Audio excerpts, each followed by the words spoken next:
Taxonomy में next chapter है अपना एनिमल किंगडम, जंतु जगत। एनिमल किंगडम की बात करें तो इसमें दो तरह से इसको डिवाइड किया गया है।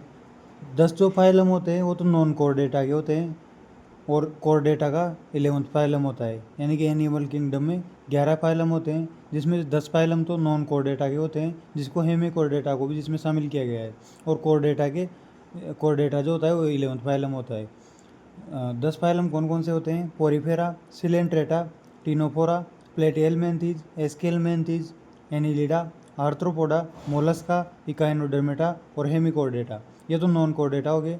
और कोर्डेटा जो 11वां फाइलम है उसमें मत्स्य, उभयचर, सरीसृप, पक्षी और स्तनधारी, ये सब कोर्डेटा के अंदर आते हैं।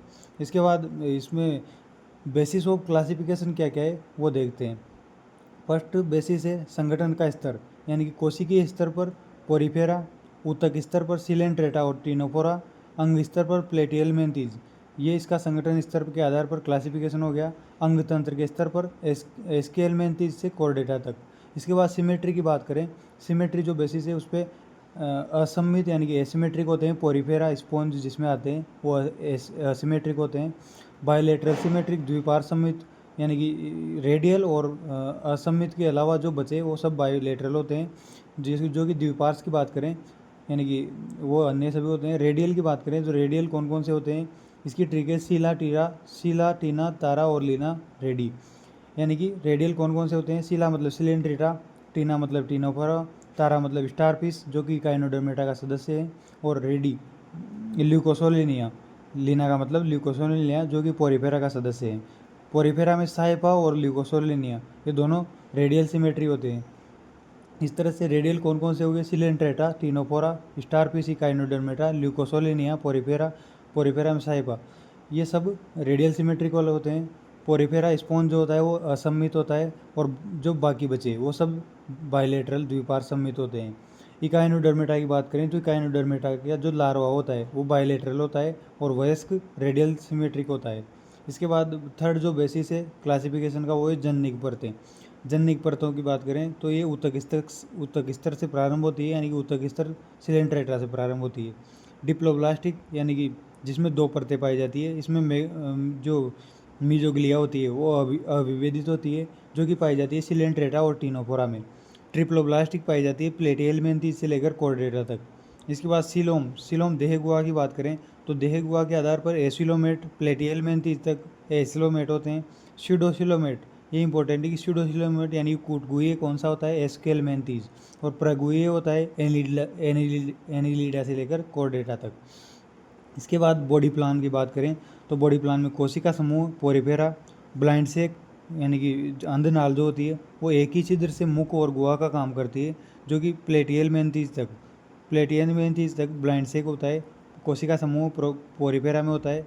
इसके बाद नाल में नाल ट्यूब इन ट्यूब होता है एस्केल्मेंथीज से कोर्डेटा तक। और पाचन की बात करें तो अंतःकोशिकीय पाचन पोरीफेरा में पाया जाता है। बहिकोशिकीय पाचन सिलेंट्रेटा से कोर्डेटा तक पाया जाता है। बहिकोशिकीय में भी अपूर्ण जो पाचन है वो प्लेटिहेल्मिन्थीज तक अपूर्ण पाचन पाया जाता है, और पूर्ण पाचन पाया जाता है एस्केल्मेंथीज से कोर्डेटा तक।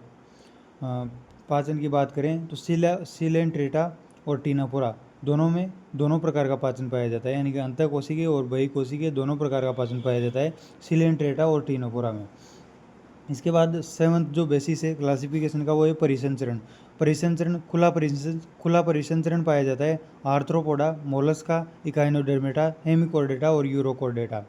और बंद परिसंचरण पाया जाता है सिपेलोपोडा, मोलस्का में के अंदर सिपेलोपोडा में सिपेलोकोर्डेटा और साइक्लोस्टोमेटा, इसमें बंद परिसंचरण पाया जाता है। और एनिलिडा के अंदर केंचुआ में और कोर्डेटा में, इन सब में बंद परिसंचरण पाया जाता है। इसके बाद सेगमेंटेड की बात लिए, यानी कि स्यूडो सेगमेंटेड कौन से होते हैं? प्लेटिहेल्मिन्थीज, टीनिया, पिताक्रमी जो होते हैं वो स्यूडो सेगमेंटेड होते हैं। और सेगमेंटेड कौन कौन से होते हैं? आर्थ्रोपोडा बाहर से सेगमेंटेड होता है, कोर्डेटा भीतर से सेगमेंटेड होता है, एनिलिडा दोनों तरफ से सेगमेंटेड होता है, और केंचुआ जो होता है उसमें मेटामॉर्फिक खंड जो सेगमेंट होते हैं उनको मेटामॉर्फिक खंड बोला जाता है। इसके बाद इसका जो समरी है वो भी अपन फ्लो चार्ट के द्वारा देखने वाले हैं। नेक्स्ट, ये अपन ने देखा था कि ये 11 जो इसके फाइलम होते हैं वो इस तरह से हैं: Porifera, Coelenterata, Ctenophora, Platyhelminthes, Aschelminthes, Annelida, Arthropoda, Mollusca, Echinodermata, Hemichordata और कोर्डेटा। इसमें बात करें स्तर, अंग स्तर की, तो कोशिकीय स्तर पर पोरिफेरा होता है, ऊतक स्तर होता है सिलेंट्रेटा और टिनोफोरा का, अंग स्तर होता है प्लेटिहेल्मिन्थीज का, और अंग तंत्र स्तर होता है एस्केल्मिन्थीज से लेकर कोर्डेटा तक। इसके बाद बात करें इनकी जन्निक परतें, जन्निक परतों में पोरिफेरा में विभेदित होता है, सिलेंट्रेटा और टिनोफोरा में डिप्लोब्लास्टिक होता है, प्लेटिहेल्मिन्थीज से लेकर कोर्डेटा तक ये ट्रिप्लोब्लास्टिक होता है। इसके बाद बात करें लार्वा ये सिमेट्री की, तो पोरिफेरा असममित होता है, ये सीला और टिना यानी कि सिलेंट्रेटा और टिनोफोरा ये रेडियल सिमेट्रिक होते हैं। ल्यूकोसोलेनिया पोरिफेरा के अंदर ल्यूकोसोलेनिया भी रेडियल सिमेट्रिक होता है। इसके बाद और कौन कौन से रेडियल सिमेट्रिक होते हैं वो देखते हैं कि ये वयस्क जो होता है इकाइनोडर्मेटा का वो रेडियल सिमेट्रिक होता है, और लार्वा बायलेटरल सिमेट्रिक होता है। वयस्क में स्टारफिश जो होती है वो रेडियल सिमेट्रिक होती है। इसके बाद देखते हैं अन्य सभी जो सदस्य होते हैं वो बायलेटरल सिमेट्रिक होती है। इसके बाद कोशिका समूह में ब्लाइंड सेक की बात करें, ब्लाइंड सेक किस किस में पाई जाती है? सिलेंट्रेटा, टिनोफोरा और प्लेटिहेल्मिन्थीज, जिसमें ब्लाइंड सेक पाई जाती है इन तीनों में। और नाल में नाल किस में पाई जाती है? एस्केल्मिन्थीज से लेकर कोर्डेट तक, यानी कि नाल में नाल सिस्टम का मतलब पूर्ण पाचन इसमें पाया जाता है। इसके बाद यानी कि ब्लाइंड सेक का मतलब अपूर्ण पाचक, और कोशिका समूह मतलब अंतः कोशिकीय पाचन इसमें पाया जाता है पोरिफेरा में। ब्लाइंड सेक सिलेंट्रेटा, टिनोफोरा और प्लेटिहेल्मिन्थीज में, और अपूर्ण जो पाचन होता है अंतः कोशिकीय और बहिकोशिकीय पाचन सिलेंट्रेटा और टिनोफोरा में पाया जाता है, जो कि अपूर्ण पाचन होता है। और बहिकोशिकीय जो पाचन होता है वो सिलेंट्रेटा से लेकर कोर्डेटा तक बहिकोशिकीय पाचन पाया जाता है। इस तरह से ये ऊपर का चार्ट हो गया। नीचे देखते हैं कि एसिलोमेट अगुए कौन कौन से होते हैं? पोरिफेरा से लेकर प्लेटिहेल्मिन्थीज तक एसिलोमेट यानी कि अगुए होते हैं। स्यूडोसिलेमेट सेगमेंटेड कौन कौन? पहले से सिलोमेट की बात करते हैं, तो अगुए तो प्लेटिहेल्मिन्थीज तक हो गए, स्यूडोगुए एस्क्वेल्मिन्थीज हो गए, और प्रगुए एनिलिडा से लेकर कोर्डेटा तक हो गए। इसके बाद सेगमेंट की बात करें तो स्यूडो सेगमेंटेड होता है प्लेटिहेल्मिन्थीज, बाहर और भीतर दोनों से सेगमेंटेड होता है एनिलिडा, जिसमें भी केंचुआ में मेटामॉर्फिक खंड होते हैं, और जो बाहर से सेगमेंटेड होता है आर्थ्रोपोडा जो कि सेगमेंटेड होता है, भीतर से सेगमेंटेड होता है कोर्डेटा। इस तरह से ये इसका फ्लो चार्ट हो गया। इसके बाद देखते हैं अपन पोरिफेरा की बात करते हैं। पोरिफेरा संघ, फाइलम पोरिफेरा में कंकाल जो होता है वो स्क्लेरोब्लास्ट सेल से बना होता है, स्पोंजियोब्लास्ट सेल भी इसको बोलते हैं, जो कि कैल्शियम कार्बोनेट और सिलिका का कंकाल बनता है पोरिफेरा का। पोरिफेरा को कोइनोसाइड कॉलर सेल्स पाई जाती है, जो कि जलनाल परिवहन तंत्र जो होता है उसमें काम आती है। पोरिफेरा की सबसे महत्वपूर्ण विशेषता होती है जलनाल परिवहन तंत्र, जलनाल तंत्र इसमें पाया जाता है। पोरिफेरा का शरीर छिद्री शरीर होता है, इसको स्पंज में छिद्री शरीर होता है। अधिकांश समुद्री होते हैं, इसका अपवाद है स्पोंजिला समुद्री नहीं होता। अधिकांश असम्मित होते हैं, लेकिन ल्यूकोसोनेलिया रेडियल सिमेट्रिक होता है। तंत्रिका परिसंचरण तंत्र पाया जाता है, यानी कि सर्कुलेटरी सिस्टम नहीं पाया जाता है। तंत्रिका परिसंचरण तंत्र पाया जाता है, सर्कुलेटरी नहीं। इसके बाद जलनाल तंत्र की बात करें तो जलनाल तंत्र जो होता है वो गमन में, उत्सर्जन में, श्वसन में और भोजन ग्रहण में काम आता है। 4 काम होते हैं जलनाल तंत्र के: गमन, उत्सर्जन, श्वसन और भोजन ग्रहण। इसके बाद जनन की बात करें, पोरिफेरा में जनन लैंगिक और अलैंगिक दोनों प्रकार से होता है। अलैंगिक जनन में फ्रेगमेंटेशन जेम्यूल के द्वारा, मुकुल के द्वारा जनन होता है, जो कि हाइड्रा में देखने को मिलता है। साइकोन की बात करें, हाइड्रा तो सिलेंट्रेटा का सदस्य है। जनन की बात करें अलैंगिक जनन, फ्रेगमेंटेशन जेम्यूल मुकुल, और साइकोन और स्पोंजिला ये अलैंगिक जनन दर्शाते हैं, साइकोन और स्पोंजिला। इसके बाद लैंगिक जनन ये उभयलिंगी होते हैं। हर्माफ्रोडाइट आंतरिक निषेचन होता है, अप्रत्यक्ष परिवर्तन यानी कि लार्वा के द्वारा होता है, और यू स्पोंजिया होता है बहुत बात स्पॉन्ज इसको बोलते हैं, यू स्पॉन्जिया को बात स्पॉन्ज भी बोलते हैं, और यू प्लेक्टेलिया ये होते हैं लैंगिक जनन के पार्ट। इसके बाद सिलेंट्रेटा की बात करें, ये हो गया प्रोइफेरा। ये अब बात करते हैं सिलेंट्रेटा की। सिलेंट्रेटा में सबसे महत्वपूर्ण है कि इसमें निडेरिया पाए जाते हैं। निडेरिया के अंदर स्पर्श स्पर्शक जो होते हैं, स्पर्शक पर दंश कोरक पाए जाते हैं, यानी कि स्पर्शक पर निडोब्लास्ट सेल पाई जाती है, निडोब्लास्ट में इस पर दंश कोरक पाए जाते हैं, दंश कोरक में निमेटोसिस्ट कोशिका होती है जो हाइपोटॉक्सिन विष का काम करती है, यानी निडोब्लास्ट सेल पाई जाती है, दंश कोरक उसमें होते हैं, निमेटोसिस्ट हाइपोटॉक्सिन विष का काम करती है। स्पर्शक व शरीर की जो सतह होती है उस पर निडोब्लास्ट पाए जाते हैं। निडोब्लास्ट के 3 काम होते हैं, शिकार को पकड़ने में, सुरक्षा में और स्थानबद्धता में, इन सब में निडोब्लास्ट काम आती है। सिलेंट्रेटा का सबसे अच्छा उदाहरण है हाइड्रा। हाइड्रा सिलेंट्रेटा का उदाहरण है, और सिलेंट्रेटा की विशेषता है कि इसमें तंत्रिका तंत्र एब्सेंट होता है, तंत्रिका उपस्थित होती है। इसमें तंत्रिका तो उपस्थित होती है लेकिन तंत्रिका तंत्र एब्सेंट होता है। रेडियल सिस्टम इसमें पाया जाता है, रेडियल सिमेट्री इसमें पाई जाती है सिलेंट्रेटा में। जठर संवहनीय गुहा होती है। कंकाल जो होता है कोरल कैल्शियम कार्बोनेट का बना होता है। और पीडी एकांतरण सबसे महत्वपूर्ण विशेषता है सिलेंट्रेटा की, पीडी एकांतरण यानी कि मेटाजेनेसिस इसमें पाया जाता है, यानी कि पोलिप जो एक पीडी होती है वो दूसरी पीडी मेडुसा में ट्रांसफ़र हो जाती है, यानी पोलिप एसेक्सुअल ट्रांसफ़र के द्वारा मेडुसा में कन्वर्ट हो जाती है और मेडुसा सेक्सुअल के द्वारा पोलिप में कन्वर्ट हो जाता है। इसको पीडी एकांतरण मेटाजेनेसिस बोला जाता है। और ये जो पीडी एकांतरण है वो देखा जाता है ओबेलिया में, यानी कि इसको इस ट्रिक से याद कर सकते हैं कि पास में ओबेलिया, पास में आबेलिया, यानी कि पी का मतलब पोलिप से सेक्सुअल के द्वारा मेडिसवा में कन्वर्ट हो जाता है ओबेलिया। इस तरह से ये पोलिप की संरचना होती है। ये हाइड्रा जो सी एनीमोन होता है इसमें एडेम्सिया इसको बोलते हैं, सी एनीमोन को एडेम्सिया, हाइड्रा इस तरह से ये स्थानबद्ध होता है। ये और ये जो मुक्त प्लावी जेलीफिश जो होती है ओरेलिया, एडेम्सिया हाइड्रा तो स्थानबद्ध होता है और मुक्त प्लावी होती है जेलीफिश ओरेलिया। इसके बाद जनन की बात करें तो जनन एसेक्सुअल और सेक्सुअल दोनों प्रकार का होता है। एसेक्सुअल जनन खंडन के द्वारा होता है, बाह्य मुकुलन और पुनरुद्भवन के द्वारा होता है, रीजनरेशन के द्वारा। सेक्सुअल होता है युग्म निर्माण, बाह्य निषेचन के द्वारा लार्वावस्था यानी कि अप्रत्यक्ष परिवर्तन होता है। इसके बाद इसके एग्जाम्पल देखें तो सिलेंट्रेटा में एग्जाम्पल है गोरगोनिया। गोरगोनिया को समुद्री व्यंजन या फिर सी पेन भी बोलते हैं। गोरगोनिया को सी पेन यानी कि समुद्री व्यंजन भी बोला जाता है। पिनेटुला को सी पेन भी बोलते हैं। मिनेड्रीना इसको ब्रेन कोरल भी बोलते हैं, और मिनेड्रीना को ब्रेन कोरल भी बोलते हैं। और ये जो पाइसेलिया को पुर्तगाली युद्ध पोत बोला जाता है। ये इंपॉर्टेंट है कि पाइसेलिया जो होता है इसको पुर्तगाली युद्ध पोत बोला जाता है, और ये सिलेंट्रेटा का सदस्य होता है जिसमें न्यूमेटोफोर उपस्थित होते हैं। पाइसेलिया में न्यूमेटोफोर उपस्थित होते हैं जो कि इसको पुर्तगाली युद्ध पोत भी बोला जाता है, जो कि सिलेंट्रेटा का सदस्य है। इसके बाद देखते हैं नेक्स्ट पाइलम है अपना टीनोफोरा। टीनोफोरा सबसे छोटा संघ होता है, रेडियल सिमेट्री इसमें पाई जाती है, सभी समुद्री होते हैं, 2 स्पर्शक होते हैं, दंश कोरक इसमें नहीं पाए जाते हैं, केवल लैंगिक जनन होता है बाह्य निषेचन के द्वारा और लार्वा से अप्रत्यक्ष परिवर्तन होता है। इसमें टोनोप्लेना और फ्यूरोब्रेकिया 2 प्रकार के टीनोफोरा होता है। इसके बाद जैव प्रतिदीप्ति चमक उत्पन्न करने का काम करते हैं टीनोफोरा। गमन के लिए 8 सिलिया युक्त कोम्ब प्लेट होती है। अन्य नाम इसके समुद्री अखरोट है, वॉलनट। मतलब टीनोफोरा के अन्य नाम जो है वो है समुद्री अखरोट, वॉलनट, सी कोम जेली इसको बोला जाता है, समुद्री आंवला, गेमबरी, गोसबेरी। इस तरह से ये टीनोफोरा का वर्गीकरण हो गया।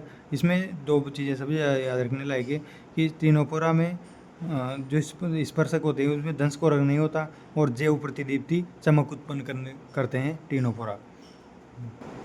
नेक्स्ट फाइलम है प्लेटिहेल्मिन्थीज। प्लेटिहेल्मिन्थीज पृष्ठ आधारित चपटे होते हैं जिनको प्लेट वर्म बोला जाता है।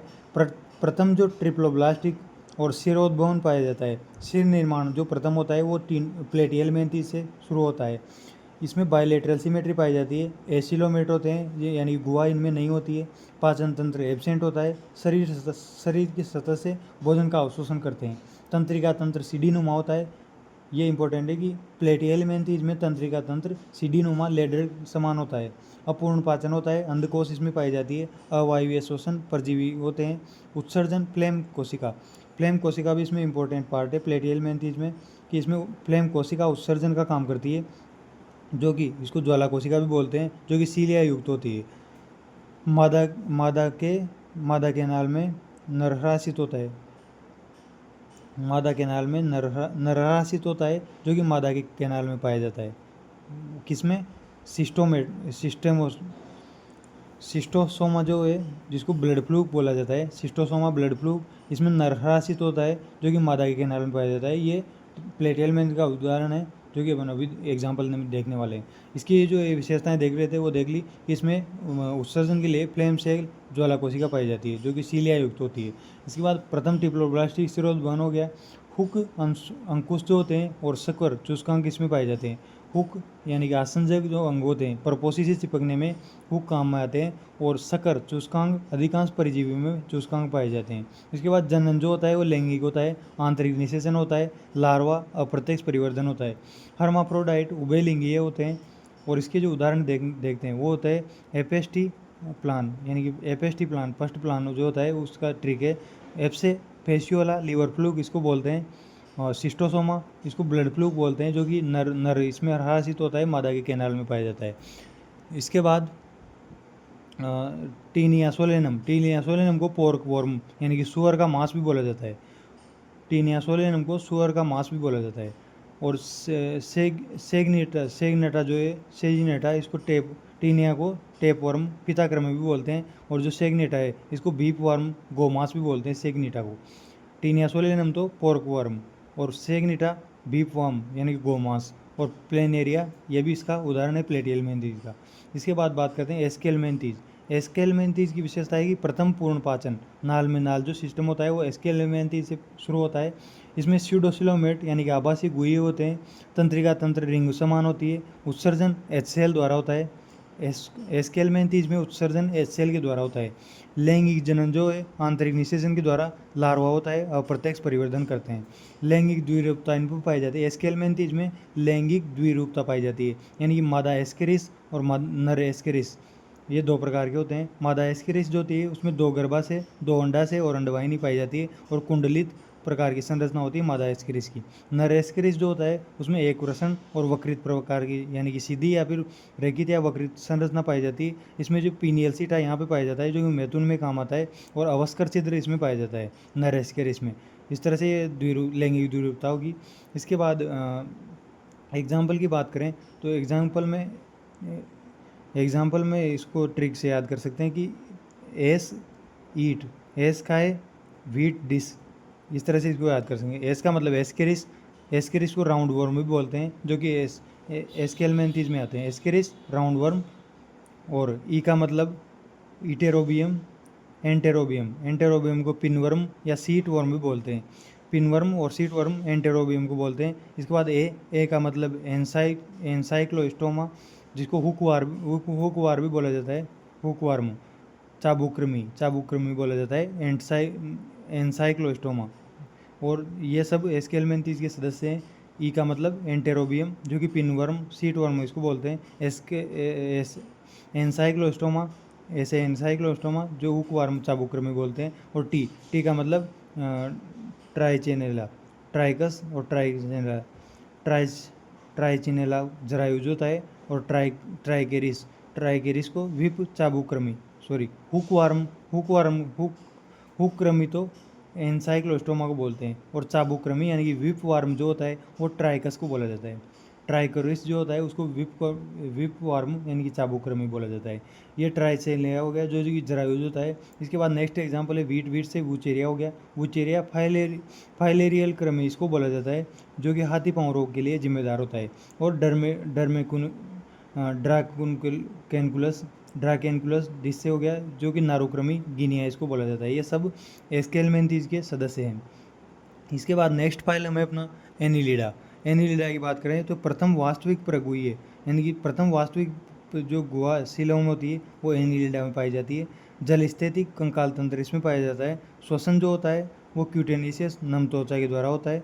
पाचन पूर्ण होता है। प्रथम पाचक ग्रंथि इसमें एनिलिडा में पाई जाती है। उत्सर्जन नेप्रिडिया के द्वारा होता है जो परासरण भी करता है। नेप्रिडिया उत्सर्जन और परासरण दोनों का काम करता है।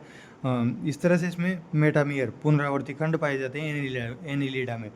और तंत्रिका तंत्र की बात करें तो तंत्रिका तंत्र इस तरह से वलय रूप में तंत्रिका पाई जाती है।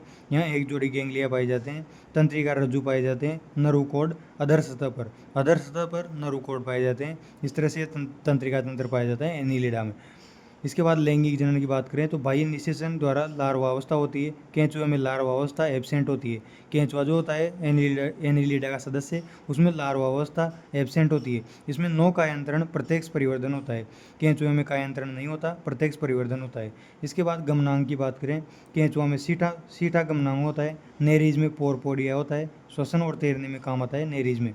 और जोक जो होती है उसमें गमनांग नहीं होते हैं। जोक में गमनांग नहीं होते, केवल चूसक होते हैं।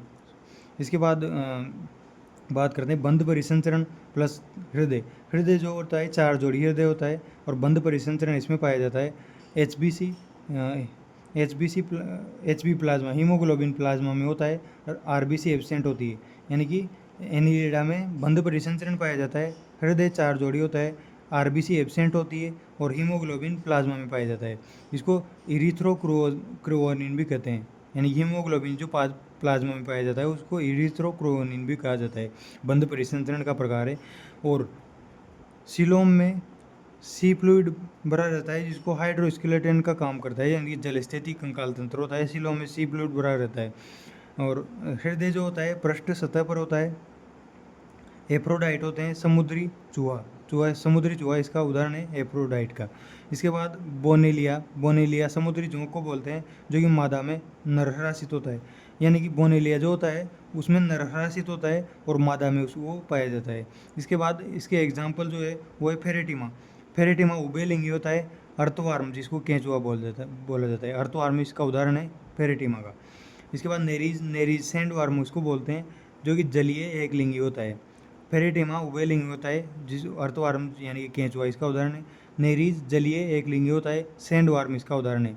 और हायरुडिनिमा यानी कि लीच जोक जो होती है उसमें प्रतिस्कंदक हिरुडीन पाया जाता है। इसमें खुला परिसंचरण पाया जाता है हिरुडीनिया में, जो कि रक्त चूसक इसमें पाए जाते हैं। आंतरिक निषेचन पाया जाता है और इसमें 33 खंड होते हैं। खंड इसमें फिक्स होते हैं हिरुडीनिया लीक में, जो कि 33 खंड होते हैं। नेक्स्ट फाइलम है अपना आर्थ्रोपोडा। आर्थ्रो का मतलब होता है जुड़े हुए, पोडा मतलब उपांग। जिसके उपांग जुड़े हुए होते हैं उसको आर्थ्रोपोडा बोलते हैं। और सबसे बड़ा जो फाइलम यानी कि सबसे बड़ा जो संघ है वो आर्थ्रोपोडा होता है। धरती पर लगभग 2/3 जो जीव होते हैं वो आर्थ्रोपोडा के ही होते हैं। इसमें काइटिन का कंकाल पाया जाता है। शरीर सिर, वक्ष और उदर में डिफ्रेंशिएटेड होता है। खुला परिसंचरण इसमें पाया जाता है। तंत्रिका तंत्र गैंग्लिया होता है। नेत्र सरल या संयुक्त होते हैं। संवेदी अंग एंटीना और स्टेटोसिस्ट संतुलन का काम करते हैं। संवेदी अंग इसमें एंटीना और स्टेटोसिस्ट संतुलन का काम करते हैं। गिल्स जो होते हैं, अब इसमें श्वसन अंग की बात करें, कौन से सदस्य में कौन से श्वसन अंग होते हैं ये देखते हैं कि गिल्स पाए जाते हैं प्रोन में, ट्रेकिया पाए जाते हैं कीट कॉकरोच में, बुक लंग पाए जाते हैं बिच्छू या फिर मकड़ी में, बुक गिल्स पाए जाते हैं किंग क्रेब में, और लिमुलस पाया जाता है लिमुलस जो होता है वो जीवाश्म होता है जो कि आर्थ्रोपोडा के अंदर आता है। इसके बाद उत्सर्जन अंग की बात करें, किस सदस्य में कौन से उत्सर्जन अंग होते हैं। कीट जो होते हैं उनमें मेलपी की नलिका उत्सर्जन अंग का काम करती है। ग्रीन ग्लैंड होती है प्रॉन में और कोक्सल ग्लैंड होती है बिच्छू में। इस तरह से उत्सर्जन का अंग हो गया। इसके बाद जनन की बात करें, जनन लैंगिक होता है। आंतरिक निषेचन इसमें पाया जाता है। अंडज मुख्यतः होते हैं, यानी कि मुख्यतः ये अंडज होते हैं और लार्वावस्था इसमें पाई जाती है। इसके बाद वर्गीकरण, आर्थ्रोपोडा का वर्गीकरण करते हैं। वो इसको 5 क्लासों में बांटा गया है आर्थ्रोपोडा को। इंसेक्टा क्लास सबसे बड़ा वर्ग है जिसमें हेक्सापोडिया इसको बोला जाता है। इसमें 6 टांगों युक्त जो कीड़े होते हैं वो इसमें आते हैं। एक जोड़ी एंटीना होता है। इसका उदाहरण है सिल्वर फिश। पंख रहित जो कीट होते हैं उन पंख रहित कीट सिल्वर फिश इसका उदाहरण है। कायांतरण लार्वा एब्सेंट होता है सिल्वर फिश में, लार्वा यानी कि कायांतरण एब्सेंट होता है। इसके बाद सेकंड क्लास है अपनी क्रस्टेशिया क्लास में 2 जोड़ी एंटीना होते हैं। इंसेक्टा क्लास में तो 1 जोड़ी एंटीना होता है। क्रस्टेशिया क्लास में 2 जोड़ी एंटीना होते हैं। इसमें साइक्लोप्स, डेफनिया, झींगा, हर्मिट क्रेब, बार्नेकल, क्रेपिस ये सब क्रस्टेशिया क्लास में आते हैं। बार्नेकल, क्रेपिस, साइक्लोपस, डेफनिया, झींगा, हर्मिट क्रेब ये सब क्रस्टेशिया क्लास के अंतर्गत आते हैं। थर्ड क्लास है अपनी सिलोपोडा काइलोपोडा में 1 जोड़ी एंटीना होता है। कनकजरा इसका यानी कि सेंटीपीड कनकजरा जो होता है इसका उदाहरण है। और स्कोलोपेंड्रा ये भी इसका उदाहरण है चाइलोपोडा का। इसके बाद फोर्थ है डिप्लोपोडा में 1 जोड़ी एंटीना होता है। और इसमें मेलिपेडा यानी कि जेली जो होता है उसमें मेलिपेडा, ये डिप्लोपोडा का उदाहरण है। इसके बाद फिफ्थ है आर्केनिड, एरिकनिड। एरिकनिड जो क्लास है उसमें नो एंटीना नहीं पाया जाता है। एरिकनिड इसमें एंटीना नहीं पाए जाते हैं। ऑक्टोपोडा इसको बोला जाता है, यानी कि इसमें 8 पैर होते हैं। बिच्छू और मकड़ी, टिक्स और माइट्स इसके एग्जाम्पल्स हैं, यानी कि एरिकनिडा में बिच्छू, मकड़ी ये सब इसके अंतर्गत आते हैं। इसके बाद बात करते हैं आर्थ्रोपोडा के जो आर्थिक महत्व के कीट हैं। आर्थिक महत्व के कीट इसमें बात करते हैं एपिस इंडिका, मधुमक्खी जो होती है वो एपीकल्चर में काम आती है। बॉम्बिक्स मोरी, बॉम्बिक्स मोरी जो रेशम कीट होता है, सिल्क वर्म इसको बोलते हैं, जो कि सेरीकल्चर में काम आता है। और लेसीफर लाका जो कि लाख कीट होता है, ये लाख के उत्पादन में काम आता है। इसमें ये क्या समूह में रहने वाले जो कीट होते हैं उनको यूथचारी यानी कि ग्रेगेरियस बोलते हैं, यूथचारी। इसका उदाहरण है लोकस्टा टिड्डा, ये समूह में रहने वाले होते हैं जिनको यूथचारी बोला जाता है। इसके बाद वाहक की बात करें, वाहक के रूप में काम करते हैं एनाफिलीज मलेरिया का वाहक, एडीज डेंगू का वाहक हो गया, क्यूलेक्स हाथी पाँव का वाहक हो गया, साई फ्लाई अफ्रीकन निद्रा रोग का वाहक हो गया, और सैंड फ्लाई कालाजार का वाहक हो गया। ये सब जो वाहक हैं ये आर्थ्रोपोडा क्लास के अंतर्गत आते हैं। इसके बाद नेक्स्ट फाइलम आता है अपना, आर्थ्रोपोडा फाइलम के अंतर्गत आते हैं। इसके बाद नेक्स्ट फाइलम है अपना मोलस्का। मोलस्का जो है वो दूसरा बड़ा संघ है। सबसे बड़ा संघ तो आर्थ्रोपोडा हो गया, इसके बाद मोलस्का जो है वो दूसरा सबसे बड़ा संघ है, जिसमें परिसंचरण खुला होता है, बंद भी होता है। सिफेलोपोडा जो वर्ग होता है मोलस्का के अंदर, उसमें बंद परिसंचरण तंत्र पाया जाता है, जो कि इसके उदाहरण है ऑक्टोपस, सीपिया और लोलिगो। इनमें बंद परिसंचरण तंत्र पाया जाता है। इनका जो शरीर होता है वो अखंडित शरीर होता है, कंकाल कैल्शियम कार्बोनेट के कवच युक्त होता है। अखंडित शरीर में सिर, विसरल हम्प और पेशीय पाद पाए जाते हैं। विसरल हम्प के बाहर जो होता है वो आवरण होता है, उसको मेंटल बोला जाता है। मोलस्का में विसरल हम्प के बाहर का जो आवरण होता है उसको मेंटल बोला जाता है। और ये शरीर जो अखंडित शरीर होता है उसमें सिर, विसरल हम्प और पेशीय पाद पाए जाते हैं। उत्सर्जन क्रेबर्स और बोजोनस के अंग उत्सर्जन का काम करते हैं। तंत्रिका गैंग्लिया होती है। लैंगिक जनन आंतरिक निषेचन के द्वारा होता है। लार्वा इसमें उपस्थित होता है, और अधिकांश मोलस्का भी अंडज होते हैं। इसके बाद इसके जो उदाहरण हैं मोलस्का के, वो इस ट्रिक से याद कर सकते हैं कि यूलो और चाय पिंक प्याले से दुकान अपनी, यानी कि यू का मतलब यूनियो, लो का मतलब लोलिगो को सी स्क्वेड भी बोला जाता है, और का मतलब ऑक्टोपस को डेविल फिश भी बोला जाता है। चाय का मतलब चिलेटोप्लूरा, लो का मतलब लोलिगो, इसको सी स्क्वेड भी बोला जाता है। और का मतलब ऑक्टोपस, जिसको डेविल फिश भी बोला जाता है। चाय का मतलब कोएटोप्लूरा, जो कि चाइट्रोन इसको बोला जाता है। पिंक का मतलब पिंक टाटा को ओएस्टर यानी कि मोती भी बोला जाता है। मोती यानी कि समुद्री मोती होते हैं पिंक टाटा।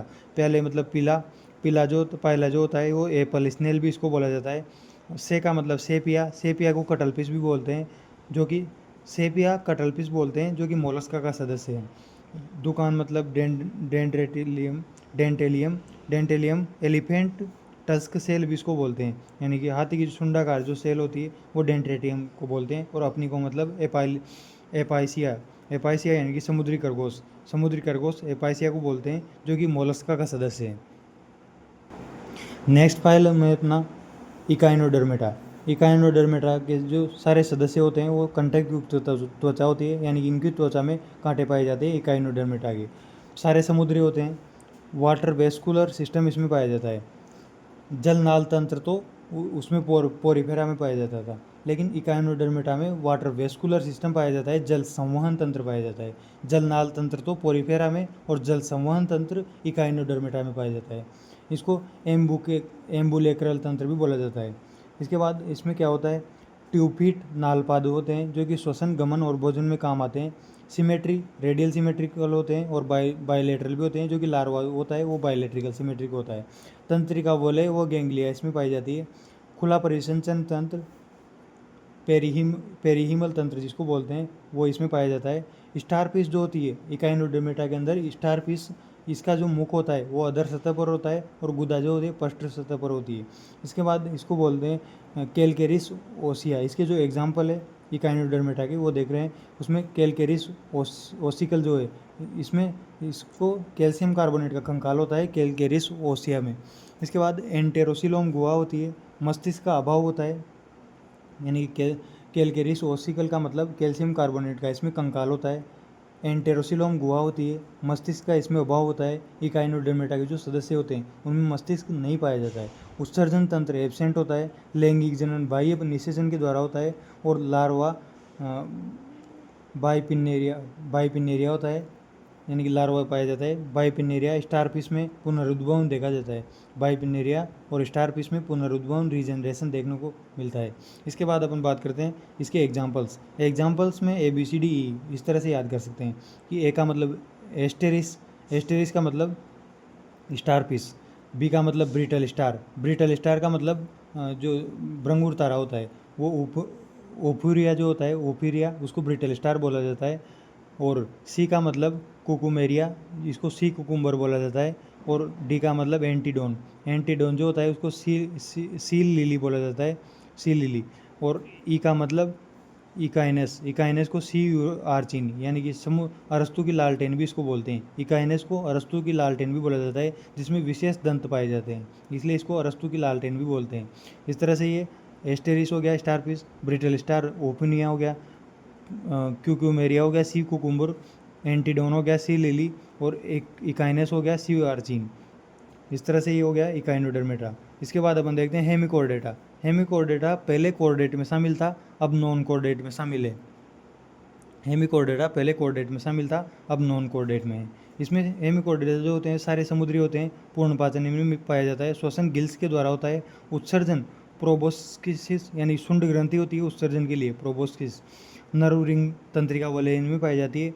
ओपन परिसंचरण, यानी कि खुला परिसंचरण तंत्र इसमें पाया जाता है। शरीर जो होता है वो 3 भागों में बटा होता है, प्रोबोसिस सूंड, कॉलर और ट्रंक वक्ष, यानी कि धड़, यानी कि PCT में बटा होता है शरीर। प्रोबोसिस सूंड, कॉलर और ट्रंक वक्ष धड़।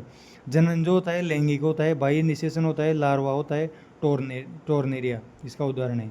लैंगिक जनन, इसमें बाह्य निषेचन, और लार्वा टोर्नेरिया। इसके बाद स्टोमोकोर्ड की बात करें, नोटोकोर्ड समान जो संरचना होती है उसको स्टोमोकोर्ड बोलते हैं। कोर्डेट और नॉन कोर्डेट के मध्य की जो कड़ी है वो स्टोमोकोर्ड की वजह से हेमिकोर्डेटा जो है उसको कोर्डेट और नॉन कोर्डेट के मध्य की कड़ी बोला जाता है। इसके एग्जाम्पल कौन कौन से हैं हेमिकोर्डेटा के, वो है बेलेनोग्लोगस, यानी कि स्टोमोकोर्ड युक्त जो सदस्य हैं वो कौन कौन से हैं, बेलेनोग्लोगस और सेकोग्लोगस। ये टंग जीवाक्रमी भी इनको बोला जाता है, टंग वार्म। जीवाक्रमी किसको बोलते हैं, बेलेनोग्लोगस और सेलोग्लोगस। ये दोनों योजक कड़ी के रूप में भी काम करते हैं कोर्डेट और नॉन कोर्डेट के बीच की। इसके बाद बात करते हैं नोटोकोर्ड की जो उत्पत्ति होती है वो मीजोडर्मल होती है, वयस्क में कशेरुक दंड में परिवर्तित हो जाती है। नोटोकोर्ड वयस्क में कशेरुक दंड में परिवर्तित हो जाती है। लक्षण की बात करें तो कोर्डेट और नॉन कोर्डेट के दोनों के लक्षण इसमें देखने को मिलते हैं हेमिकोर्डेटा में। नोटोकोर्ड कोर्डेट में पाई जाती है, नॉन कोर्डेट में नहीं। CNS पृष्ठ खाली एकल होता है कोर्डेट में, अधर ठोस और दोहरा होता है नॉन कोर्डेट में। हृदय जो है अधर में सतह में होता है कोर्डेट में, और नॉन कोर्डेट में पृष्ठ सतह में होता है। क्लोम दरारें कोर्डेट में पाई जाती है, नॉन कोर्डेट में नहीं। पृष्ठ गुदा भाग कोर्डेट में पाया जाता है, नॉन कोर्डेट में नहीं पाया जाता है। इस तरह से ये हेमिकोर्डेटा हो गया जो कि मध्य की योजक कड़ी है कोर्डेट और नॉन कोर्डेट के बीच। अब अपन 11वां जो फाइलम है कोर्डेट, उसके बारे में पढ़ेंगे। कोर्डेटा जो संघ है उसके बारे में पढ़ेंगे। इसको 3 उपसंघों में बांटा गया है। सभी जो वर्टिब्रेट्स होते हैं वो कोर्डेट है, लेकिन सभी कोर्डेट वर्टिब्रेट नहीं है। 3 उपसंघ कौन कौन से हैं, यूरोकोर्डेटा, सिपेलोकोर्डेटा। इन दोनों को संयुक्त रूप से प्रोटोकोर्डेटा भी बोला जाता है, जो कि सारे समुद्री होते हैं, यूरोकोर्डेटा और सिपेलोकोर्डेटा।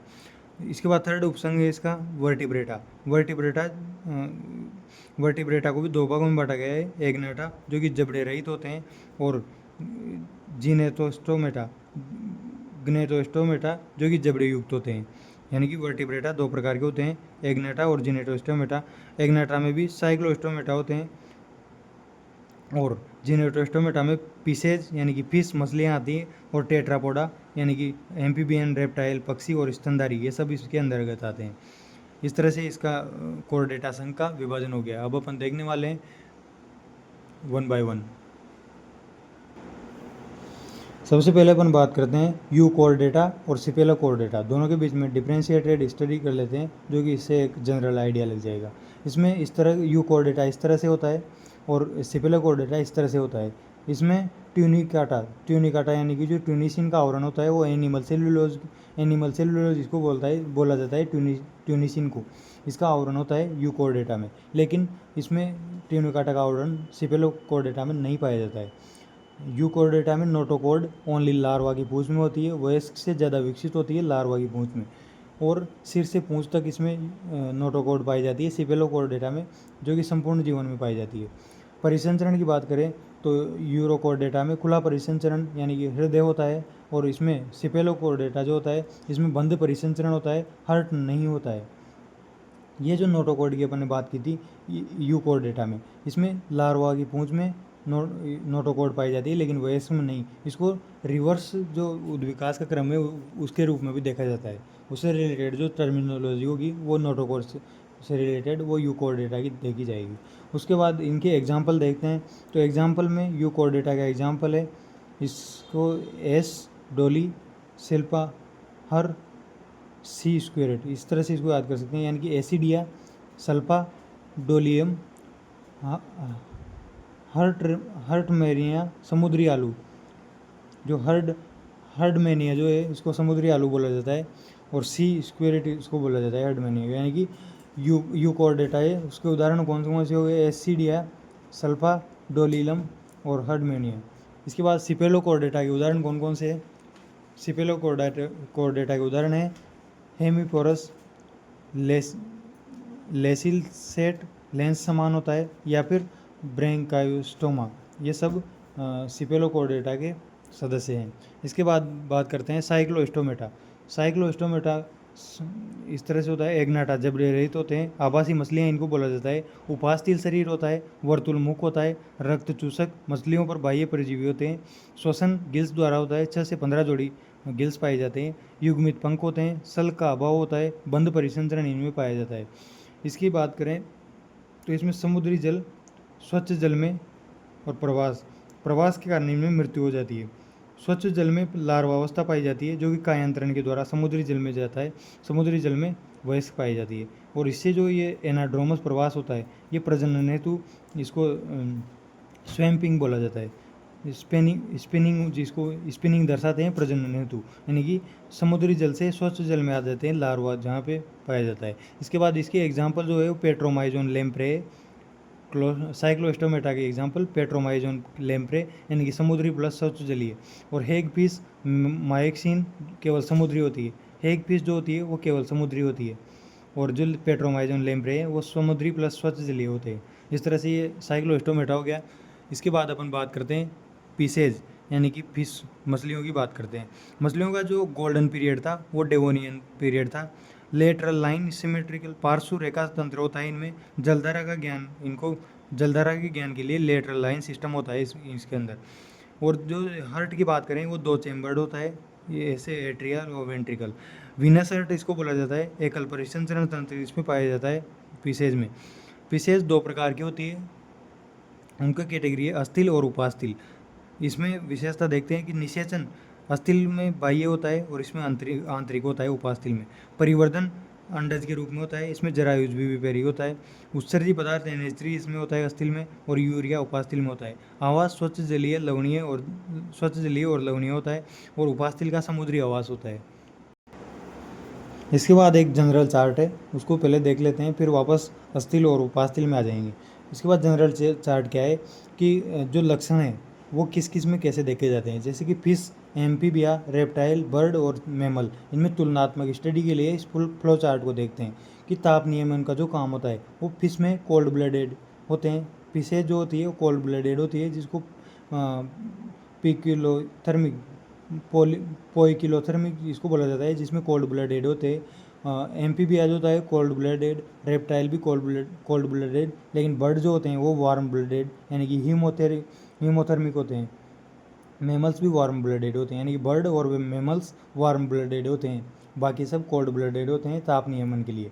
कपाल तंत्रिका की बात करें तो फिश में भी 10 जोड़ी और एम्फीबिया में भी 10 जोड़ी पाई जाती है, और रेप्टाइल, बर्ड और मैमल्स में 12-12 जोड़ी कपाल तंत्रिका पाई जाती है। यानी कि फिश और एम्फीबिया में 10 जोड़ी कपाल तंत्रिका। इसके बाद किडनी के प्रकार की बात करें तो मीजो प्रकार की किडनी पाई जाती है एम्फीबिया और फिश में, और मेटा प्रकार की किडनी पाई जाती है मेटानेफ्रिक प्रकार की, मीजोनेफ्रिक प्रकार की तो फिश और एम्फीबिया में, और मेटानेफ्रिक प्रकार की पाई जाती है रेप्टाइल्स, बर्ड और मैमल्स में। इसके बाद खोपड़ी की बात करें तो मोनोकोन्ड्राइलिक खोपड़ी पाई जाती है फिश में, डाइकोन्ड्राइलिक पाई जाती है एम्फीबिया में, फिर वापस मोनोकोन्ड्राइलिक रेप्टाइल्स में, बर्ड में भी मोनोकोन्ड्राइलिक और डाइकोन्ड्राइलिक पाई जाती है मैमल्स में। यानी मैमल्स और एम्फीबिया में डाइकोन्ड्राइलिक खोपड़ी पाई जाती है। इसके बाद निवाहिका तंत्र की बात करें, निवाहिका तंत्र 2 प्रकार का होता है, हिपेटिक और रीनल। फिश जो होती है उसमें हिपेटिक रीनल दोनों पाए जाते हैं, एम्फीबिया में भी दोनों पाए जाते हैं, रेप्टाइल्स में भी दोनों पाए जाते हैं, लेकिन बर्ड में हिपेटिक निवाहिका तंत्र पाया जाता है और मैमल्स में भी हिपेटिक निवाहिका तंत्र पाया जाता है। बाह्यकर्ण की बात करें तो बाह्यकर्ण टिम्पेनम झिल्ली पाई जाती है फिशेज में, इसमें भी टिम्पेनम झिल्ली पाई जाती है एम्फीबिया रेप्टाइल्स में भी। और जो बाह्यकर्ण होते हैं ये पाए जाते हैं बर्ड में बाह्यकर्ण पाए जाते हैं, और मैमल्स में बाह्यकर्ण और कर्णपल्लव दोनों पाए जाते हैं। इसके बाद उत्सर्जी पदार्थ की बात करें तो फिशेज में अमोनिया और यूरिया ये उत्सर्जी पदार्थ होते हैं, अमोनिया या यूरिया ये एम्फीबिया में भी यही होते हैं, और रेप्टाइल्स में यूरिक एसिड उत्सर्जी पदार्थ होता है, वो बर्ड में भी यूरिक एसिड होता है, और मैमल्स जो होते हैं उनमें यूरिया उत्सर्जी पदार्थ होता है। अब वो अपन वापस बात करते हैं वो अस्थिल मछलियाँ और उपास्थल मछलियाँ। अस्थिल मछलियों को ओस्टियो इक्तियस भी बोलते हैं और उपास्थल को कैंड्री इक्तियस भी बोलते हैं। अस्थिल जो मछलियाँ होती हैं उनमें 4 जोड़ी गिल्स ओपरक्यूलम से ढके हुए होते हैं, और उपास्थल में 5 से 7 जोड़ी गिल्स होते हैं जो कि ओपरक्यूलम नहीं होता है, यानी कि ढके हुए नहीं होते। अस्थिल मछलियों में 1 पृष्ठपंख होता है, और इसमें उपास्थल में 2 पृष्ठपंख पाए जाते हैं। अस्थिल मछलियाँ साइक्लोइड, टिनोइड सल्क होते हैं, इसमें प्लेकोइड सल्क होते हैं, यानी कि इसमें तो टिनोइड सल्क होते हैं और इसमें प्लेकोइड सल्क होते हैं उपास्थल में। अस्थिल मछलियों में वायुकोश उत्प्लावनता के लिए जिम्मेदार होता है, लेकिन उपास्थल में वायुकोश नहीं पाए जाते हैं। अस्थिल मछलियों में पुच्छ पंख सममिति होती है, यानी कि पीछे के जो पंख होते हैं वो एक जैसे होते हैं, पेल्विक और पेक्टोरियल फिन इसमें पाए जाते हैं। लेकिन उपास्थल जो मछलियाँ होती है इनमें पुच्छ पंख असममित होते हैं और ओनली पेल्विक फिन पाए जाते हैं, पेक्टोरियल फिन नहीं पाए जाते हैं। नेक्स्ट क्लासिफिकेशन अपन देखेंगे अस्थिल मछलियाँ, उपास्थल मछलियाँ और आभासी मछलियाँ, इन तीनों के बारे में अपन देखते हैं। तो अस्थिल मछलियाँ जो होती है वो स्वच्छ जलीय कौन कौन सी है, यानी कि एग्जाम्पल्स है जिनको अपन इस चार्ट के द्वारा याद कर सकते हैं। जैसे कि अस्थिल मछलियों के एग्जाम्पल कौन कौन से हैं, जिनके यानी कि जो जिनमें मुख जो होता है वो अस्थिल मछलियों में तो अग्र सतह पर होता है, और मुख उपास्थल मछलियों में वेंट्रल यानी कि अधर सतह पर होता है। इसके बाद इनके एग्जाम्पल देख रहे थे। स्वच्छ जलीय जो अस्थिल मछलियाँ हैं वो है रोहू, कटला और मांगूर, यानी कि लेबियो, कटला और क्लेरियस, ये स्वच्छ जलीय अस्थिल मछलियाँ हैं। समुद्री अस्थिल मछलियाँ कौन कौन सी है, हिप्पोकैम्पस को समुद्री घोड़ा भी बोला जाता है, और नर प्रेग्नेंट पाउच में अंडे देता है। हिप्पोकैम्पस में नर जो होता है वो प्रेग्नेंट होता है, जो कि समुद्री अस्थिल मछलियाँ हैं। सेकेंड है इसका समुद्री का एक्जोकोइटस को फ्लाइंग फिश भी बोला जाता है, एक्जोकोइटस को फ्लाइंग फिश भी बोलते हैं, जो कि समुद्री अस्थिल मछलियों के उदाहरण हैं। इसके बाद एक्वेरियम वाली जो मछलियाँ हैं वो भी अस्थिल मछलियाँ हैं, वो है टेरोफाइलम जिसको एंजल फिश बोला जाता है, और बेटा लड़ाकू इसको फाइटिंग फिश भी बोला जाता है, यानी कि एंजल फिश और फाइटिंग फिश ये एक्वेरियम वाली मछलियाँ होती है जो कि अस्थिल होती है। इसके बाद उपास्थल मछलियों की एग्जाम्पल देखें तो इनमें क्या होता है, उपास्थल मछलियों में जीवन भर नोटोकॉर्ड पाया जाता है, क्लेपर यानी कि नरसार्क में जनन अंग होते हैं, नरसार्क के जो जनन अंग होते हैं उनको क्लेपर बोला जाता है। स्पाइरल वॉल्व इसमें पाया जाता है, आंत्र में स्पाइरल वॉल्व पाया जाता है। दंत जो होते हैं पीछे मुड़े हुए होते हैं, प्लेकोइड का रूपांतरण होते हैं दंत। एम्पुला ऑफ लोरेंजनी इसमें पाए जाते हैं, जो सिर में तापमान की जो संरचना तापग्राही जो संरचना होती है, एम्पुला ऑफ लोरेंजनी, ये सब उपास्थल मछलियों में पाए जाते हैं। इसके उदाहरण कौन कौन से उपास्थल मछलियों के, वो है प्रिंस, इससे ट्रिक से याद कर सकते हैं कि प्रिंस ने स्कूल में कार तो ट्राई किया। प्रिंस का मतलब प्रिस्टिसिस जो होता है, यानी कि इसको आरा मछली भी बोलते हैं, इसको सा फिश भी बोला जाता है, यानी कि प्रिस्टिस जो होते हैं उसको आरा मछली, ये सब उपास्थल मछलियों के उदाहरण हैं। स्कूल में यानी कि स्कोलियोडोन को डॉग फिश भी बोलते हैं, कार का मतलब कारकेरोडोन यानी कि ग्रेट वाइल्ड शार्क इसको बोला जाता है। तो का मतलब टोरपीडो वैज्ञानिक मछली बोलते हैं। वैज्ञानिक अंग जो होता है वो पेशियाँ होती है इसमें। इसके बाद ट्राई का मतलब ट्राइगोन को स्टिंग रे जहरीला डंकिन में पाया जाता है ट्राइगोन में।